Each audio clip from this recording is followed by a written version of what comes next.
এইমাত্র অপবিশ্বাস এবার নতুন স্টাইলে ইতিমধ্যেই সোনালী কালারের শাড়ি পরে লুক ও ফিটনেস দেখিয়ে সাকিবকে চমকে তুললেন চিত্রনায়িকা অপু।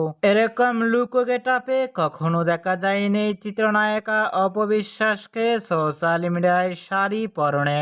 সোনালী কালারের এবার শাড়ি পরনের লুক ও গেটআপ দেখে ইতিমধ্যেই সোশ্যাল মিডিয়ায় আলোচনায় ট্রেন্ডিং দেখা আছে চিত্রনায়িকা অপবিশ্বাসকে নিয়ে। অপবিশ্বাসকে এবার নতুন স্টাইলে সোনালী কালারের শাড়ি পরনের লুক ও ফিটনেস দেখে ইতিমধ্যেই ভক্ত ও শুভাকাঙ্ক্ষীরাও অবাক হয়ে পড়ছেন অপবিশ্বাসের লুক ও গেটআপটি দেখে। অপুকে এবার নতুন স্টাইলে ইতিমধ্যেই সোনালী কালারের শাড়ি পরনের লুক ও ফিটনেস দেখে আপনাদের কেমন লাগলো নিচে কমেন্ট বক্সে জানিয়ে দিন মূল্যবান মতামতটি।